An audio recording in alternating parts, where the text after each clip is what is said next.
तो श्रील प्रभुपाद कह रहे हैं कि बाहर से देखने में एक भक्त की एक्टिविटीज जो कृष्ण भावना में जो कृष्ण कॉन्शियसनेस है, तो बाहर से देखने में लगेगा वो बिल्कुल एक साधारण व्यक्ति की तरह ही काम कर रहा है, पर काम कहाँ हो रहा है? अंदर हो रहा है, काम अंदर हो रहा है। तो बाहर से देखने में हमारी सारी एक्टिविटीज एक्चुअली यही हमें लगेगा कि हम भी तो गुरु पूजा कर रहे हैं, हम भी तो जय प्रभुपाद प्रभुपाद प्रभुपाद, हम भी ऐसे ही बोलते हैं, सब अपने गुरु का गुणगान करते हैं, हम भी हार पहन के बैठे हुए हैं, हम भी लेक्चर दे रहे हैं, और क्या क्या करते हैं, हम भी आरती कर रहे हैं, लोग सभी लोग मंदिरों में आरती करते हैं, सभी लोग सुबह उठते हैं। तो डिफरेंस क्या है? बाहर से तो सब यही लग रहा है कि यही चल रहा है, और तो संस्था चलाने के लिए पैसे भी चाहिए होते हैं, हम पैसे भी इकट्ठे करते हैं, तो बिल्कुल सब चीज़ें बिल्कुल वही है। वो भी भगवान को भोग लगा रहे हैं, हम भी भगवान को भोग लगा रहे हैं, वो भी राधा कृष्ण की उपासना, कई बार राधा कृष्ण की उपासना करते हैं, हम भी राधा कृष्ण की उपासना कर रहे हैं। या गुरु साक्षात हरित्वेन समस्त शास्त्र, कि गुरु ही साक्षात भगवान के समान है, वो भी तो ये कह रहे हैं कि गुरु ही भगवान है। तो डिफरेंस क्या है? क्या बताएंगे, क्या डिफरेंस है? प्योरिटी। हाँ, तो प्योरिटी क्या है? प्योरिटी का डिफरेंस है, प्योरिटी है क्या है वो प्योरिटी? नॉलेज कर रहे हैं। हाँ, तो वो नॉलेज क्या है? नॉलेज से हम कर रहे हैं, वो नॉलेज क्या है? आ गए, सही पॉइंट पे आ गए कि नॉलेज से हम कर रहे हैं, यानी कि हम भगवत गीता को सेंटर में रख कर रहे हैं। अब वो नॉलेज क्या है? वो नॉलेज क्या है? उस नॉलेज का रिजल्ट क्या होना चाहिए? मतलब प्रभुपाद ने हमें ऐसा क्या दे दिया जो बाकी के गुरु नहीं दे रहे? अनुभव। तो वो तो यही कहते हैं कि आप हवा में उड़ी आओ, लोग कहते हैं कि हमें बहुत अच्छा लग रहा है। भगवत गीता तो लोग भी भगवत गीता को ही कोट करते हैं और अपने विचार प्रस्तुत कर देते हैं। परंपरा वो भी दिखा देंगे आपको, अपनी परंपरा। मतलब हम उनको नहीं मानते, कई बार वो हमें नहीं मानते, ऐसे भी होता है। या शंकराचार्य परंपरा, तो वो तो है ही शंकराचार्य, वो तो परंपरा ही है पूरी। तो फिर क्या डिफरेंस? मतलब ठीक है, हम कह सकते हैं कि हमारे अंदर से हम भगवान की प्रसन्नता के लिए कर रहे हैं, वो कहेंगे हम भी भगवान की प्रसन्नता के लिए कर रहे हैं। रिजल्ट क्या आना चाहिए? बॉडी लेवल से ऊपर। हाँ, तो बॉडीली लेवल से ऊपर उठना होता क्या है? जानना कि संसार क्या है। मतलब रिजल्ट क्या आएगा? मतलब समझ रहे हैं? मतलब कोई नज़र भी आना चाहिए ना, हमें अपने अंदर नज़र आना चाहिए कि हाँ भाई वास्तव में काम हो रहा है। संसार से डिटैचमेंट। वो भी कहते हैं कि हमें संसार से डिटैचमेंट हो रही है। अपने अंदर दोष, चलो ठीक है। कंपैरेटिव लेवल पे हाँ थोड़ा सा वो भी कह सकते हैं, हम भी अपने अंदर दोष देख रहे हैं। पर एक चीज़ होगी, हाँ, अपने अंदर दोष देखने में आप अपने अंदर दोष देख सकते हैं, पर आप सतोगुण पे ही हैं। विशुद्ध सत्व पे नहीं है। विशुद्ध सत्व पे एक चीज़ होगी, विशुद्ध सत्व में आता है ना, सत्वम विशुद्धम। तो विशुद्ध सत्व होता है सतोगुण से भी ऊपर। तो सतोगुण में तो सब ले आते हैं, सारे तथाकथित धर्म आपको सतोगुण में ले आएंगे, आपको अच्छा लगेगा सतोगुण में, तभी आपको अच्छा लगता है। तभी वो कहते हैं हम जो मंत्र ले रहे हैं हमें अच्छा है, हमें कुछ नहीं चाहिए संसार से, बस वो अपना काम, मतलब सब सुबह उठते ही हैं सतोगुण में, तो सुबह उठते ही हैं। तो डिफरेंस क्या है? और विशुद्ध सत्व है क्या? या प्रभुपाद ने हमें ऐसा क्या दिया जो बाकी कोई नहीं दे पा रहा? या प्रभुपाद, हम भी कह रहे हैं प्रभुपाद प्रभुपाद प्रभुपाद, तो ये तो गुरुवाद ही हो गया। नहीं, गुरुवाद समझ में आता है? बस मेरे गुरु हैं और कोई गुरु नहीं है। तो ऐसा हो भी रहा है, हो रहा है अब तो विद इन इंस्टीट्यूशन, एक इंस्टीट्यूशन के अंदर ही हो रहा है ये। बाहर क्या देखें, सब कह रहे हैं कि मेरे गुरु, अपने गुरु को सुनो और दूसरे को किसी को मत सुनना, ये स्पेशली बोला जाता है। तो क्या सही है क्या, या ये गलत है? तो ये प्रभुपाद क्या देने के लिए आए थे? मतलब प्रभुपाद का, अगर आप प्रभुपाद को समझेंगे तो रियली में आप दिल से प्रभुपाद को अप्रिशिएट कर पाएंगे। और प्रभुपाद एक लेटर में, एक स्टेटमेंट में ये एसेंस दे रहे हैं कि बाहर से चाहे चीज़ें सेम लग रही हो, अंदर काम हो रहा है। वो अंदर क्या काम हो रहा है? सतोगुण पे तो नहीं हो रहा, क्योंकि भगवत गीता सतोगुण के स्तर पे है ही नहीं। भगवत गीता क्या कह रही है? श्लोक है कि काम बाहर नहीं हो रहा, काम अंदर हो रहा है। ये कौन सा श्लोक है?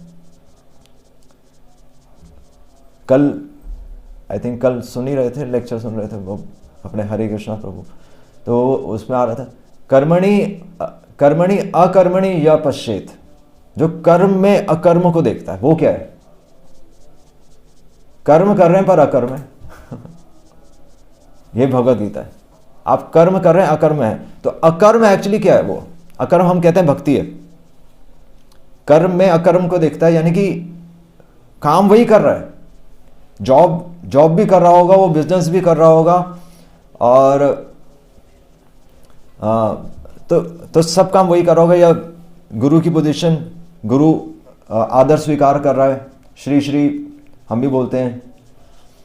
तो बट कर्मणि अकर्मणि या पश्चेत, तो अकर्म यानी कि भक्ति, कर्म में ही भक्ति क्या है? भक्ति यह हरेर दास्य जीवन मुक्तः स उच्यते। अगर वास्तव में हम हरि के दास बन रहे हैं, अगर वास्तव में आप धर्म फॉलो कर रहे हैं, वास्तव में जो वास्तविक धर्म है, वास्तविक धर्म क्या है? सवे मना क्या है? सवे पुंसा परो धर्म यतोर भक्ति रदोक्षे अहेतु की अप्रतिहता जयात्मा सुप्रसिद्धि। तो आत्मा को परम संतुष्टि मिलती है। और कैसे हम जान सकते हैं कि आत्मा परम संतुष्ट है? उसका एक लक्षण है न शोचती न आकांक्षति। तो ठीक है, लोग भी कह सकते हैं मैं हमारी इच्छाएं खत्म हो गई हैं, वो तो लोग कहते ही हैं, और फिर लोग कहते हैं हमारी ज़मीन ले लो, ये ले लो, पैसे ले लो। तो वो एक स्तर है, पर वास्तव में एक्चुअली क्या खत्म होगा? इच्छाएं भी खत्म होने से ऊपर क्या है? जीवन मुक्तः स उच्यते। और मुक्त जीव कौन होता है? वास्तव में चेक क्या करना है? चेक करना है कि द्वेष खत्म हो रहा है नहीं हो रहा। इच्छाएं खत्म हो सकती हैं, आपको किसी चीज की इच्छा नहीं हो रही, पर दूसरे व्यक्ति को हम स्वीकार कर पा रहे हैं, नहीं कर पा रहे। द्वेष जब तक खत्म नहीं होगा, क्योंकि देश, प्रभुपाद भी एक जगह लिख रहे हैं कि जब तक हम मनुष्य के स्तर पर रहेंगे, जब तक हम शरीर के स्तर पर रहेंगे, सवाल ही पैदा नहीं होता कि द्वेष खत्म हो जाए। और ये शरीर कभी खत्म होगा? शरीर खत्म होने में पता नहीं कितना समय लग जाएगा। मतलब जिस दिन द्वेष खत्म हो गया तो शरीर डिजॉल्व हो जाएगा, डिजॉल्व ही हो जाएगा। तो कैसे ये हम क्यों कह सकते हैं कि ये धर्म है? क्योंकि वास्तव में श्रील प्रभुपाद ने क्या बोला? तो भगवान क्या बोल रहे हैं? रसो अपसुम कौन्तेय, भगवान कह रहे हैं ना, रसो अपसुम कौन्तेय। अपसुम मतलब, अपसुम क्या है? हाँ, जल। जल का मैं रस हूं। तो श्रील प्रभुपाद कह रहे हैं ना कि जल का धर्म क्या है? बहना या प्यास बुझाना। जल का धर्म है प्यास बुझाना। और इसलिए आप अलग अलग धर्मों में जल तो सेम ही है। और रस, इसलिए भगवान कह रहे हैं मैं रस हूं। भगवान ये नहीं कह रहे कि मैं जल हूं, मतलब भौतिक चीजों से भी ऊपर उठा रहे हैं। और जल सबके लिए जल है, अग्नि सबके लिए अग्नि है, उसमें कोई भेदभाव नहीं है। और इसीलिए जब श्रील प्रभुपाद ने प्रचार किया, और उसका प्रचार तो हर कोई करता है, और लोग कहते भी हैं कि तो आप क्रिश्चियंस को हिंदू बना रहे हो। मतलब प्रभुपाद से ये क्वेश्चंस ही पूछे गए थे। प्रभुपाद को रिपोर्टर्स बोल ही रहे थे कि आप क्रिश्चियंस को आप कन्वर्ट कर रहे हो, हमारे सामने सामने तो कन्वर्ट कर रहे हो आप। प्रभुपाद ने बोला नहीं, ये विज्ञान है। तो ठीक है, प्रभुपाद हो सकता है बहलाने फुसलाने के लिए कह रहे हो कि ये विज्ञान है ना, ठीक है, आ भी रहा ज्ञानम स विज्ञानम। पर क्या प्रभुपाद बहला फुसला रहे थे? इसका आंसर क्या है? मतलब कन्वर्ट तो हो ही रहे थे लोग। और हम भी कहते हैं कि वो कन्वर्ट करते हैं, हम कहते हैं क्रिश्चियंस कन्वर्ट करते हैं, हम कहते हैं मुस्लिम्स कन्वर्ट करते हैं, तो वो भी हमें यही कह रहे हैं कि आप कन्वर्ट कर रहे हो। पर प्रभुपाद ने ऐसी चीज दी कि वो लोग कन्वर्ट हुए नहीं हुए, इसका आंसर दे रखा है। वो लोग कन्वर्ट तो हो गए, तो फिर जीवन मुक्तः स उच्यते, आंसर यहाँ है। हाँ, तो उससे हुआ क्या? मैं बता चुका हूँ कितनी बार, प्रभुपाद कितनी बार तो लिख रहे हैं। तभी तो मैं कह रहा हूँ प्रभुपाद को समझना बहुत इंपॉर्टेंट है। प्रभुपाद क्या कह रहे हैं? प्रभुपाद कुछ नहीं कह रहे एक्चुअली, प्रभुपाद कुछ नहीं कह रहे। प्रभुपाद ने बोला ठीक है मैं विज्ञान देने के लिए आया हूँ, और हम बता रहे हैं कि जन्म मृत्यु जरा व्याधि ये प्रॉब्लम्स ऑफ लाइफ है, तुम इनसे बाहर निकलो। और बल्कि श्रील प्रभुपाद कह रहे हैं कि चाहे तुम अल्लाह का नाम लो, चाहे तुम जीसस का नाम लो, पर हम तुम्हें क्या सिखाने के लिए आए हैं? हम तुम्हें भगवान से प्रेम कैसे करना है यही सिखाने के लिए आए हैं। प्रभुपाद ने बोला और प्रभुपाद ने करके भी दिखा दिया। इसका प्रमाण क्या है? मतलब हम कह सकते हैं, हम कह सकते हैं कि ऐसा हुआ है, बट प्रमाण क्या है? चैतन्य महाप्रभु नहीं, प्रमाण मतलब अभी एविडेंस है ना, वो तो सब हिस्टोरिकल है। हाँ, एक तो प्रमाण यही है कि पूरे विश्व में प्रचार हुआ, तो ठीक है, पूरे विश्व में तो क्रिश्चियनिटी का भी प्रचार हो रहा है और मुस्लिम धर्म का भी प्रचार ही हो रहा है, पर वास्तव में एक और चीज हो गई। जिनको प्रचार किया गया उन्होंने क्या बोला? We are better Christians now. ये कितनी बार हम बोल चुके हैं। जो डिवोटीज कन्वर्ट हुए तो उन्होंने ये बोला कि we are better Christians now. उन्होंने जीसस को नहीं छोड़ा। उनमें हेट नहीं आ रहा था, उनमें द्वेष नहीं आ रहा था। उनको समझ में आ गया कि वास्तव में भगवान का प्रेम क्या है। और इसलिए प्रभुपाद ने बोला आप बाइबल पढ़कर भी, आप कुरान पढ़कर भी आप भगवान के धाम जा सकते हो। प्रभुपाद ने बोला आप चाहे अल्लाह का नाम लो, चाहे आप जीसस का नाम लो, पर आप ये तो समझो कि विज्ञान क्या है। और भगवद गीता विज्ञान दे रही है आपको। तो ये डिवोटीज नहीं बोला, और जो क्रिश्चियंस थे उन्होंने ही बोला, और उनमें द्वेष नहीं आ रहा था। और पूरे वर्ल्ड में इसलिए ये चीज एक्सेप्ट हुई, पूरे वर्ल्ड में इस चीज को अप्रिशिएट किया जा रहा है। इसलिए फॉरेन कंट्रीज में भी इस चीज को अप्रिशिएट किया जा रहा है कि द्वेष नहीं है यहाँ। और इसलिए अगर धर्म हमें द्वेष सिखा रहा है तो वो धर्म नहीं है। अगर जिस धर्म को फॉलो करके द्वेष आ रहा है कि उसका धर्म नीचे और मेरा धर्म ऊपर है, द्वेष अगर आ रहा है तो वो धर्म नहीं। ये चेक है। और एग्जैक्टली इसलिए बाहर से हो सकता है सारी एक्टिविटी सेम चल रही हो, पर प्रभुपाद को हम प्रभुपाद कहते हैं, पर एक्चुअली प्रभुपाद एक सिद्धांत रख कर गए हैं और हम प्रभुपाद के सिद्धांत को ऊपर रख रहे हैं। केवल हम प्रभुपाद नहीं बोल रहे। प्रभुपाद जो देना चाहते थे उस चीज को हमें बचा कर रखना है। और इसलिए प्रभुपाद ने बोला भी कि बाहर से, मतलब प्रभुपाद की सारी एक्टिविटीज आप देखेंगे, प्रभुपाद की सारी एक्टिविटीज एक भोगी पर्सन की तरह है, पर अंदर कुछ और चल रहा है। अब प्रभुपाद ने तो बुक डिस्ट्रीब्यूशन ही स्टार्ट कर दी। और लोग प्रश्न ये पूछते हैं कि आप तो धार्मिक किताबों के बदले आप पैसे लेते हो। मतलब ये क्वेश्चन आएगा आपको, और लोग कहेंगे, और मतलब ये वैलिड क्वेश्चन है, क्योंकि काफ़ी धर्म तो धार्मिक किताबों के पैसे नहीं लेते। तो फिर प्रभुपाद ने तो ये सिस्टम ही स्टार्ट किया था, तो इसको कैसे समझें? बाहर से लग रहा है कि हम भी पैसे इकट्ठे कर रहे हैं, पर इसको जस्टिफाई कैसे करेंगे आप? क्या बोलेंगे, क्या बोलते हैं आप? और बल्कि आपको लगेगा कि हम फ्री दे दें, मैं दे देता हूँ पैसे। हमें लगेगा कि मैं दे देता हूँ पैसे, इसको फ्री दे देते हैं। मतलब हम प्रभुपाद को भी कई बार ओवररन कर जाते हैं, क्योंकि हमें लगता है नहीं ठीक नहीं है। उनका पैसा शुद्ध हो रहा है। हाँ, उनका पैसा शुद्ध हो रहा है। ये तो समझ में नहीं आता ना, आपको थोड़ा सा समझाना पड़ेगा उनका पैसा कैसे शुद्ध हो रहा है। मतलब वो आप किसी को बोलोगे तो फ्री में देंगे तो उसकी वैल्यू नहीं होगी। हाँ, एक तो ये बोलते ही हैं कि फ्री में देते हैं तो किसी ग्रंथ की वैल्यू नहीं होती। वो तो हमने देखा भी है ना, लोग फ्री बांटते हैं पर उसकी कोई वैल्यू नहीं करता। और पर इन बातों से सेटिस्फाई नहीं होते। हाँ, सेटिस्फाई नहीं होगा ना, वो सेटिस्फाई नहीं होगा। आप पैसे कमाने के लिए सेटिस्फाई नहीं होगा एक्चुअली। हमें एक्चुअली क्लियर होना चाहिए कि मतलब प्रभुपाद ने ऐसा क्यों कर दिया। बल्कि प्रभुपाद तो पैसे का एक दमड़ी का अकाउंट रख रहे थे, एक दमड़ी का। और प्रभुपाद लॉकर के अंदर 3 लॉकर्स के अंदर पैसे दबा कर रखते थे। और तो प्रभुपाद ने अपने लिए कुछ भी नहीं बचाया। और बल्कि पूरा इस्कॉन प्रभुपाद मतलब शायद ही बाहर का कोई भी व्यक्ति प्रभुपाद को जानता ही नहीं है एक्चुअली। और इस्कॉन में भी 2-3 साल के बाद आकर आपको समझ में आता है कि प्रभुपाद कोई हैं, और उसके बाद पता चलता है कि प्रभुपाद जीवित ही नहीं है। तो प्रभुपाद ने अपने आप को बहुत पीछे ही रखा हुआ है। हालांकि पर पॉइंट तो है कि बुक डिस्ट्रीब्यूशन में पैसे क्यों लेने हैं? लोगों को लगता है कि साधुओं को पैसे नहीं लगते, मतलब लेने चाहिए, पर भगवान की सेवा में। हाँ ये तो हम कहते हैं कि पैसे हम भगवान की सेवा में लगा रहे हैं, फिर तो मतलब वो तो कहेंगे कि आपको पैसे तो चलो वैसे भी आ जाएंगे, पर स्पेसिफिकली आप बुक्स के बदले पैसे ले रहे हो ना, थोड़ा सा है तो सही पॉइंट।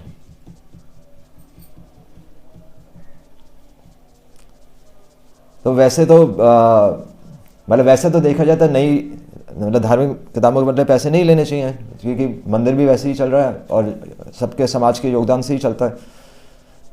पर एक्चुअली प्रभुपाद ने बोला है, एक्चुअली एक दृष्टि से देखा जाए प्रभुपाद ने तो भागवतम में ही लिखा है। प्रभुपाद ने भागवतम में लिखा है कि एक्चुअली तो गृहस्थ ये सोच ही क्यों रहा है कि मेरे को पैसे देने पड़ेंगे। प्रभुपाद वहां पर लिख रहे हैं कि एक्चुअली वो पैसे तो हैं ही भगवान के वो उल्टा सोच रहा है कि मेरे को ये पैसे देने पड़ेंगे। प्रभुपाद कह रहे हैं कि वास्तव में एक्चुअली वो भगवान के पैसे हैं और वो चोरी करके बैठा हुआ है प्रभुपाद भागवतम में ये लिख रहे थे, सेकंड कैंटो में कहां पर आ रहा है, प्रभुपाद लिख रहे हैं कि वास्तव में एक्चुअली हम सब चोर हैं और हम भगवान के पैसे चुरा के बैठे हुए हैं, और थोड़ा सा निकालना पड़ता है तो हमें धक्का लगता है। तभी तो हम ये प्रश्न हम पूछ ही इसलिए रहे हैं कि हमें ये प्रश्न आ ही इसलिए रहा है कि हमें लग रहा है कि वो मेरे पैसे हैं तो प्रभुपाद इतना स्पष्ट था प्रभुपाद को कि ये पैसे भगवान के ही हैं। और यूज इसको कैसे प्रभुपाद ने किया, वो किस सिद्धांत पे यूज किया, अनासक्त से विषयान, विषय वस्तु है ना, विषय पैसा विषय, पर प्रभुपाद पैसे में फंसे नहीं, क्योंकि रूप गोस्वामी बता रहे हैं इस पैसे में कैसे नहीं फंसेंगे। अनासक्त से विषयान, अनासक्त होकर अगर आप इस विषैली वस्तु को भी ये समझेंगे कि वस्तु मेरी नहीं है, किसकी है, भगवान की। यथा अरम उपयुंजता, आगे क्या, यथा अरम उपयुंजता निर्बंध, वो तो सेकंड, निर्बंध कृष्ण संबंधे, निर्बंध कृष्ण, जो कृष्ण के संबंध में नहीं है। तो एक्चुअली अगर कोई वस्तु कृष्ण के संबंध में नहीं है तो वो विषय, पर अगर उसी यथा अरहम उपयुंजता, अगर आप उसी वस्तु को भगवान कृष्ण की सेवा में लगा रहे हैं तो वो क्या है, युक्त वैराग्य, युक्त वैराग्य स उच्यते, अनासक्त से विषयान यथा हरम उपयुंजते, निर्बंध कृष्ण संबंधे युक्त वैराग्यम उच्यते। युक्त वैराग्य जो ये सिद्धांत है तो रूप गोस्वामी ही दे रहे हैं, चैतन्य महाप्रभु ही दे रहे हैं। आप अगर वास्तव में किसी चीज को भगवान की सेवा में यूज करेंगे तो आप मुक्त हो जाएंगे। और अगर आप मुक्त हो रहे हैं, तो आपके अंदर से द्वेष जा रहा है, और द्वेष से पता चलता है कि हम वास्तव में उस चीज को अपने लिए यूज कर रहे थे या भगवान के लिए यूज कर रहे थे। इसलिए लोग बोलते हैं ना कि दूसरे का लेक्चर मत सुनो, तो वो उसका आधार क्या है, उसका आधार द्वेष है। और इसलिए प्रभुपाद ने बोला कि आप अल्लाह का नाम लो, आप जीसस का नाम लो, पर केवल ये समझो कि भगवान को प्रेम करने का विज्ञान क्या है। और एक्चुअली हमें हर वस्तु इस संसार में भगवान के, ये प्रभुपाद देने के लिए आए थे। प्रभुपाद ने ये नहीं बोला हमें फॉलो करो, उसको फॉलो करो। प्रभुपाद ने बोला ये सिद्धांत है, आप जो वस्तु अपनी समझ के बैठ रहे हो वो वस्तु आपकी है ही नहीं। और ये क्वेश्चन भी वहीं से आ रहा है कि हमें किताबों के पैसे देने पड़ेंगे, बल्कि आपको देने ही चाहिए मतलब उल्टा है ना, हम भगवान की संपत्ति, हम मेहमान थे। एक मेहमान एक धर्मशाला में रुका है और वो धर्मशाला की चीज़ों को यूज़ कर रहा है एक्चुअली, और अगर धर्मशाला उससे कोई चीज़ मांग ले तो उसे ठेस पहुंच रही है। बस यही तो हो रहा है, हम मेहमान हैं और हमें ठेस पहुंच रही है कि मेरे को निकालना पड़ रहा है। और एक्चुअली इससे एक और बात हो गई, अगर बुक्स के बदले हम पैसे नहीं लेते और हम ये कहते हैं कि हम बुक्स आपको फ्री में दे देते हैं, और बल्कि मैं आपको दे दूंगा, मैं अपनी तरफ से दे देता हूं, आप फ्री में ले लीजिए, तो इससे एक और बहुत बड़ी बात हो गई। क्या हो, तो टूटे नहीं हो रहा, पैसे जब मांगे। हाँ, एक तो बहुत इंपॉर्टेंट चीज़ है कि एक्चुअली तो मेरा अहंकार नहीं टूटा कि मैं दे रहा हूं। एक्चुअली हमने क्या किया कि हमने उस व्यक्ति को अपने से जोड़ लिया। समझ रहे हैं, आपको लग रहा है आपने कृपा कर दी, जबकि अगर आप उससे पैसे ले लेंगे तो एक्चुअली आप अच्छे बने बुरे बने, उसकी नजर में आप बुरे बने। और उसकी नज़र में आप बुरे बनकर आपने एक्चुअली उससे अपना उस व्यक्ति से अपना रिलेशन नहीं बनाया, उस व्यक्ति को भगवान से जोड़ दिया। अगर आप फ्री में दे रहे हैं तो आप उसको अपने आप से जोड़ रहे हैं। नहीं, ऐसा नहीं हो रहा, ये ठीक है इंटेंशन। है ना? हाँ, अगर उस व्यक्ति को फ्री में दे रहे तो, पर हम ऑर्डर है, हम ऑर्डर है तो हम ऑर्डर फॉलो कर रहे हैं। मैं अच्छा नहीं हूं एक्चुअली, उस व्यक्ति को बताना मैं अच्छा नहीं हूं, मैं तो बिजनेस करने के लिए आया हूं। और आपको अच्छी चीज दे रहे हाँ, पर आप इसको कभी मत छोड़ना। आप चाहे ले जाओ पैसे देकर, पर आपको ये याद रहेगा कि आपको क्या चीज़ मिली है। ये मत याद रखना कि किसने दी है। मैं इम्पोर्टेंट नहीं, तो हमारा अहंकार टूटेगा। और ऑर्डर फॉलो कर रहे हैं और एक्चुअली अब ये स्टेटमेंट आएगा कि उस व्यक्ति की वस्तु हम भगवान की सेवा में लगा रहे हैं, और उस व्यक्ति का कमाया हुआ धन, जो कि हमें पता है जो कि पाप में लिप्त है। नहीं, इस संसार में कोई ये तो कह ही नहीं सकता कि मैं बिना पाप के कमा रहा हूँ। तो एक्चुअली उस व्यक्ति के पाप को हम भगवान की सेवा में अब हम कह सकते हैं कि लगा रहे हैं, है ना? तो अनासक्त से ये होता है कि बिना आसक्त हुए हर चीज़ भगवान की सेवा में लगाना। और एक और पॉइंट है कि एक्चुअली अगर पैसे ही कमाने होते तो हम समोसे क्यों नहीं बेचते? मतलब किताब एक ऐसी चीज़ है जो कि पूरी दुनिया में कोई लेना ही नहीं चाहता, पूरी दुनिया में कोई नहीं लेना चाहता, और आप सबसे मुश्किल चीज़ उस व्यक्ति को दे रहे हैं तो उस पर सबसे ज़्यादा कृपा आ रही है एक्चुअली। हम लॉकेट्स बेच सकते थे, हम ताबीज़ बेच सकते थे, हम लोगों को घर में यज्ञ कर सकते थे, और वो सब छोड़कर हम सिर्फ एक किताब लेके निकले, वो भी रोड पर। नहीं, तो वो व्यक्ति उसको समझ में आएगा भाई। और सबसे बड़ी बात है कि जॉब छोड़कर आप जॉब में ही इतना ज़्यादा कमा लेंगे, एक किताब पे आप कितना पैसा कमा लेंगे? 15, 10, 15, 20, 25, 30, 50 रुपये।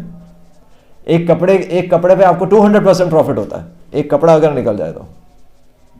नहीं, सेल फोन में कितना 500% प्रॉफिट होगा। आई थिंक गैजेट्स बेचेंगे तो उसमें प्रॉफिट ही प्रॉफिट है। आप सोना चांदी बेचेंगे उसमें कितना प्रॉफिट है, पर किताब कोई निकाल के दिखा दे। नहीं, तो कितनी बड़ी चीज एक्चुअली हम कर रहे हैं। तो ये वास्तव में मानव सेवा है, क्योंकि एक प्रभुपाद ने बोला कि आप किसी व्यक्ति को कितना समझा सकते हैं। आप 5 मिनट बोलेंगे, 10 मिनट बोलेंगे, पर एक किसी के हाथ में किताब आ जाए तो उस व्यक्ति का जीवन कभी भी बदल सकता है। एक्चुअली टाइम पर निर्धारित है। टाइम, हम लोग कहते हैं ना, जब समय आएगा तो उसके पास कुछ असला बारूद भी तो होना चाहिए जो फटेगा। तो ठीक है, टाइम पे आएगा, पर टाइम पे आप कम से कम बारूद तो रखो घर पे, वो फटे तो सही। कि जब आपको दुख होगा तब आप कुछ कहाँ जाओगे? तब आप शराब खाने की जगह कम से कम आप किताब उठाओगे। अगर घर में भगवत गीता पढ़ी होगी तो आप शराब की जगह किताब उठाओगे, नहीं तो शराब की बोतल हाथ में आएगी। और बल्कि एक शैम्पेन की बोतल आई थिंक 10,000 रुपये की आई थिंक आती होगी। नहीं, किसी को पता है? नहीं, मैंने सुना था कि काफ़ी साल पहले सुना था, आई थिंक 7,500 रुपये की। मैंने कहा 10 तो हो ही गया होगा। पेट्रोल आई थिंक 100% उसका कॉस्ट बढ़ गया, तो आई थिंक 15 हो गया होगा आई थिंक शैम्पेन भी। तो एक शैम्पेन की बोतल अगर 15,000 की आती है तो आप एक शैम्पेन की बोतल के बदले आप कितने लोगों का, आप कम से कम 100 लोगों को आप गीता दे सकते हैं। नहीं, लोग पार्टीज में शैम्पेन खोलते हैं, शादियों में लोग पैसा खर्च करते हैं, डीजे लगवाते हैं 20-20 हज़ार के, 25 हज़ार के। तो वो पैसा ना लगा के आप लोगों को गीता दीजिए, और बदले में पैसा लीजिए। पैसा ज़रूर लीजिएगा। फ्री में भी दे सकते हैं वो, चलो एक वो भी एक सेवा है। लोग शादियों में एज ए गिफ्ट उनको जैसे मिठाई का डब्बा देना होता है तो लोग देते हैं, ऐसे देते हैं। या लोग होटल्स में रूम्स पे रखते हैं